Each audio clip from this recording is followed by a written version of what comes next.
Bom, pessoal, bem-vindos a mais uma videoaula e hoje nós vamos começar a corrigir aqueles exercícios da segunda aula, da aula 2, que é aquela aula que falava sobre afixos, prefixos e sufixos, tá bom? Então, nosso primeiro exercício é o seguinte: nós vamos sublinhar nas palavras o prefixo e vamos colocar ao lado o significado total da palavra. No exemplo, nós temos a palavra desajeitado, que eu vou sublinhar o prefixo, que nesse caso aí é o prefixo des. Sublinhei o prefixo e ao lado eu coloco o significado total da palavra. Eu sei que desajeitado veio da palavra jeito, né? E esse des quase sempre significa negação ou ausência de alguma coisa. Nesse caso, desajeitado significa que não tem jeito, tá bom? Vamos agora às outras palavras. Embolado. Primeira coisa que a gente tem que ver aqui em todas as palavras é saber de onde veio a palavra, qual foi a palavra primitiva que foi utilizada para formar essas novas palavras. Então, embora muita gente não saiba, a palavra embolado vem da palavra bola, né?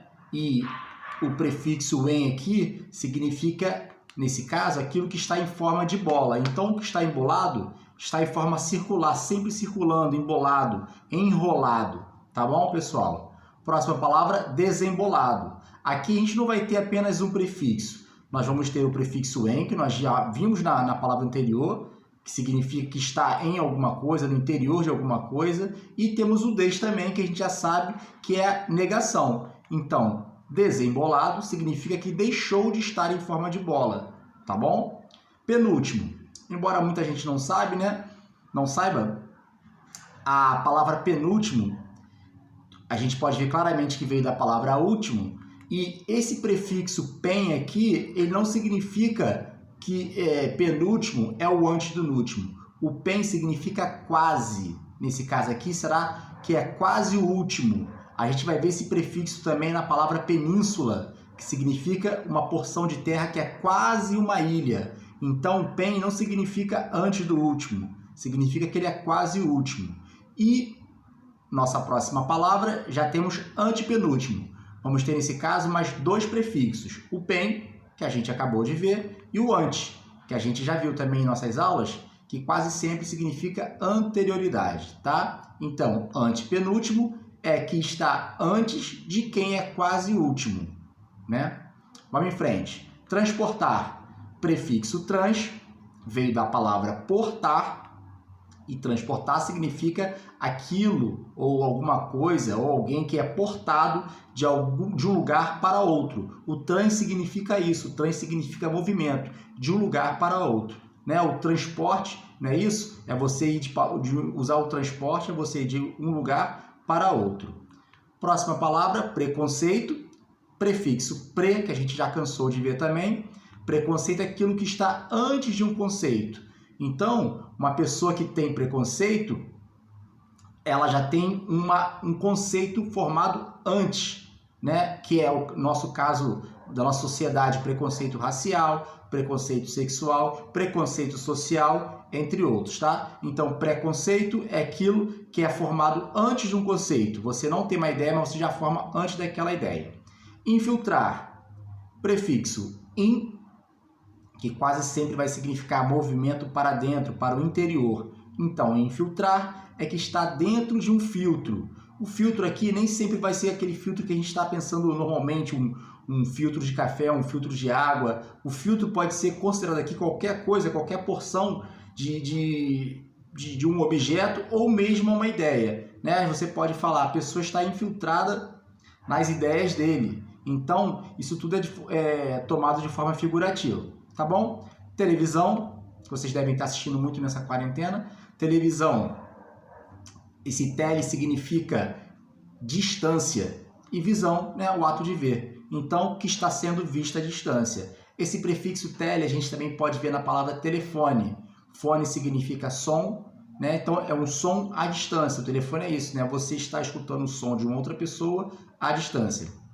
Vamos em frente. Refazer. Prefixo re, muito utilizado em muitas palavras em língua portuguesa. O prefixo re significa repetição. Então, refazer significa fazer novamente, que se faz novamente. Inverdade. né, que muita gente prefere falar em verdade, principalmente os políticos, no lugar de mentira, mas na verdade é a mesma coisa. O in já vimos também que ou pode ser movimento para dentro, ou pode ser também negação. Nesse caso aqui, em verdade, é que não é verdade. Do mesmo modo, olha o in novamente aí, ó. Percebam que nesse caso, no caso anterior, o in é IN. E nesse caso aqui é IM. Por que isso? Porque depende da palavra que vem depois. Na primeira palavra, em verdade, depois do prefixo, vem um V. Então, vem o V de verdade. Então, não poderia colocar o IM. Do mesmo modo, em impossível, que a gente pode ver aqui o prefixo in, né? Depois do prefixo vem a palavra possível. Como começa com P, eu não posso colocar o N, eu coloco o M. Então, impossível, que não é possível. Novamente, indivíduo, que muita gente ficou com dúvida nas aulas, indivíduo também tem o prefixo in. Sobra a palavra divido, que significa dividir. Então, indivíduo, nós, uma pessoa, é que não se pode dividir. A gente não pode dividir uma pessoa. Por isso que a gente denomina cada pessoa de um indivíduo, aquele que não se pode dividir, tá bom? Imergir. Imergir aqui, nesse caso aqui, já não vai ser mais aquela noção de negação, vai ser noção de interior. Então, imergir é que está indo para dentro de algum lugar, tá? Normalmente para um local aquático, imergir na piscina, imergir no mar e por aí vai.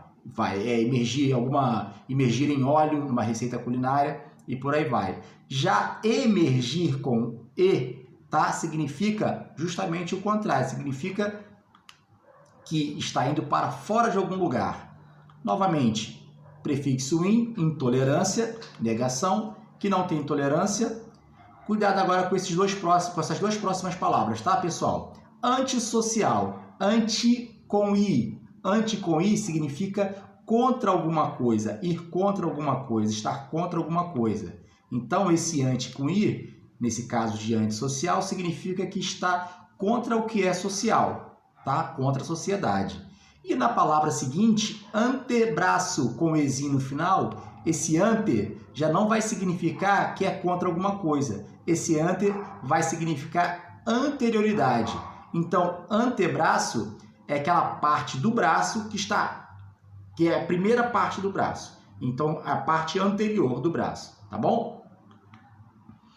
No segundo exercício, a gente vai fazer a mesma coisa, o mesmo mecanismo, só que agora a gente vai sublinhar os sufixos das palavras.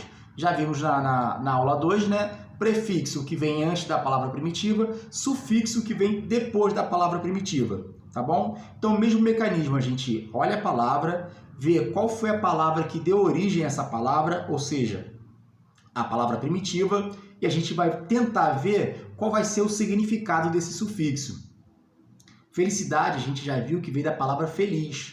Então, aqui a gente vai ter o sufixo dade, que vai significar quase sempre qualidade. Então, felicidade é qualidade de ser ou estar feliz, tá bom? Humanidade, qualidade de ser humano, né? E por aí vai. Vamos agora para os exercícios. Superação. Superação veio da palavra superar, tem o sufixo são, que quase sempre vai significar processo, né? Processo de fazer alguma coisa. Então, superação vai significar processo de superar. Simples assim. Poderoso. Poderoso veio da palavra poder e a gente vai ter o sufixo oso, muito utilizado em língua portuguesa. A gente vai ver esse sufixo em inúmeras palavras. A gente já viu em aula também e vimos que esse oso vai significar abundância, vai significar muita quantidade de alguma coisa da palavra primitiva. Então, se eu tenho poderoso, que veio da palavra primitiva poder, esse oso vai significar o quê? Que tem muito poder. Amoroso, muito amor. Gostoso, muito gosto. E por aí vai. Tá bom, pessoal? Netinha. Atenção agora para essa palavra. Netinha, a gente sabe que veio da palavra neta, né? Neta ou neto, tanto faz.